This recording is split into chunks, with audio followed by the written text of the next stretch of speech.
CBSE board class 10th में पढ़ने वाले सभी स्टूडेंट्स, आपका स्वागत है हमारे YouTube channel pal my knowledge to you में। अगर आपने चैनल को सब्सक्राइब नहीं किया है तो ज़रूर कर लें और नई वीडियोस की नोटिफिकेशन सबसे पहले पाने के लिए बेल आइकन को दबाएं। सो आप इस वीडियो में देख रहे हैं शैमुषी संस्कृत का 8वां पाठ, जिसका नाम है प्रश्न त्रयम, यानी कि 3 प्रश्न। त्रयम यानी कि 3 और प्रश्न यानी कि प्रश्न। पाठ के हिंदी ट्रांसलेशन से पहले एक बार पाठ का इंट्रोडक्शन देख लेते हैं। प्रस्तुत कथा रूसी कथाकार लियो टॉल्स्टॉय की प्रसिद्ध कहानी के अंग्रेजी अनुवाद का संक्षिप्त रूप में पुनराख्यान है। यहाँ सेवा तथा परोपकार पर बल देते हुए कहा गया है कि इसके द्वारा कठोर से भी कठोर मनुष्य का हृदय परिवर्तन हो सकता है, जिसकी वर्तमान समय में मानव समाज के लिए महत ही आवश्यकता है। तो चलिए स्टार्ट करते हैं पहले पैराग्राफ के साथ में हिंदी ट्रांसलेशन।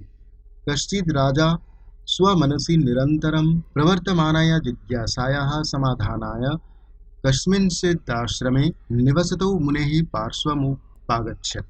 कश्चित् यानी कि कोई राजा, स्वमनसि यानी कि अपने मन में, निरंतर यानी कि लगातार, प्रवर्तमानाय यानी कि चलायमान, जिज्ञासायाः यानी कि जिज्ञासा के, समाधानाय यानी कि निराकरण के लिए, कस्मिंश्चित् यानी कि किसी आश्रम में, आश्रमे यानी कि आश्रम में, निवसतो मुनेः यानी कि रहने वाले मुनि के, पार्श्वम प्लस उपागच्छत। पार्श्वम यानी कि पास और उपागच्छत यानी कि गया, यानी कि कोई राजा अपने मन में लगातार चल रहे जिज्ञासा के समाधान के लिए किसी आश्रम में रहने वाले मुनि के पास गया।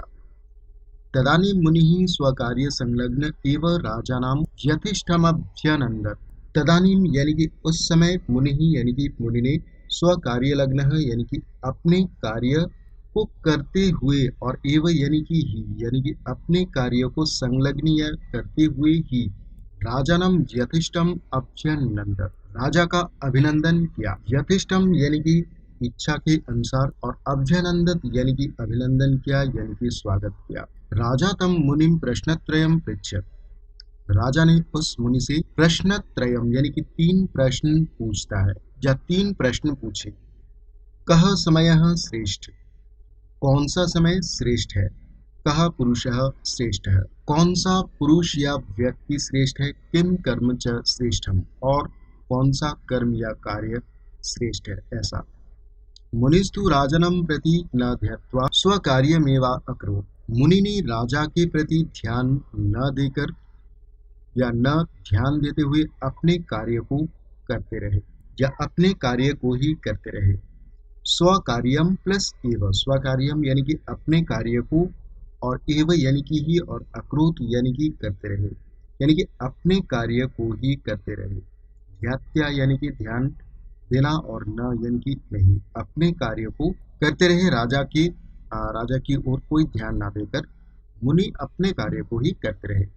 तत्राश्रमे राज्ञो निवासादिभ्यस्थानमपि निर्धार्य मुनिर्न किमप्य अबुचो प्रत्युत स्वकीयानि कार्याणि यथा पूर्वमाचरत्। तत्राश्रमे यानी कि उस आश्रम में, राज्ञो यानी कि राजा की, निवास आदि यानी कि निवास आदि की, व्यवस्थामपि यानी कि व्यवस्था की भी, निर्धार्य यानी कि सुनिश्चित करके, मुनिर्न यानी कि मुनि, किमप्य अबुचोत, किमपि यानी कि किमपि प्लस अवोचत, किमपि यानी कि कुछ भी, और अवोचत यानी कि नहीं कहा। प्रत्युत यानी कि अपितु, स्वकीयानि यानी कि अपने कामों को, यथा पूर्वम आचरत यानी कि पहले, यथा पूर्वम यानी कि जो पहले की तरह है, और अकुरुत जो आचरत यानी कि करते रहे।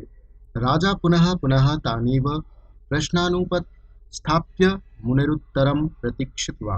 राजा ने पुनः पुनः यानी कि बार बार, तानेव तान प्लस एव यानी कि वे ही प्रश्न, उपस्थाप्य यानी कि पूछकर, मुनिरुत्तरम, मुनिरु प्लस उत्तरम यानी कि मुनि के उत्तर की, प्रतीक्षितवान यानी कि प्रतीक्षा की। इसके मुनि के उत्तर की प्रतीक्षा की। किंतु मुनिर्न किमपि वक्तुम उत्सुकः, लेकिन मुनि कुछ भी वक्तुम यानी कि कहने के लिए, उत्सुकः यानी कि उत्सुक नहीं थे।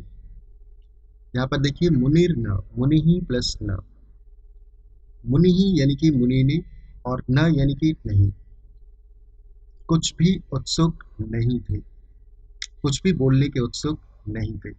स च निरंतर श्रमस्य कर्षणम मार्जनम सेचनम तथा न्यानि कार्याणि कर्तुम व्यापृतः। च यानी कि और वे निरंतर आश्रम के कर्षणम यानी कि जुताई, मार्जनम यानी कि सफाई, सेचनम यानी कि सिंचाई, तथा यानी कि दूसरे यानी कि सफाई और सिंचाई और अन्यानि यानी कि दूसरे कार्यानि यानी कि कार्यों को कर्तुम व्यापृतः यानी कि दूसरे कार्यों को करते रहे। राजा निराशो भूत्वा प्रत्यावर्तनस्य विचारम चकार। राजा ने निराशो भूत्वा यानी कि निराश होकर प्रत्यावर्तनस्य यानी कि प्रत्यावर्तन यानी कि लौटना और अस्य यानी कि का यानी कि निराश होकर लौटने का विचार चकार यानी कि किया। यानी कि तब जब मुनि ने उनके 3 प्रश्न का उत्तर नहीं दिया और वो अपने कामों में ही लगे रहे, राजा पर कोई ध्यान नहीं दिया, इसलिए राजा ने निराश होकर लौटने का विचार किया। सो स्टूडेंट्स, इस वीडियो में इतना ही। इसके अगले पार्ट में मैं यहाँ से ट्रांसलेशन करूँगा। होप आपको ये वीडियो समझ में आया होगा। आप हमें कमेंट सेक्शन में अपनी राय ज़रूर दें। सो मिलते हैं अगले वीडियो में। Thank you.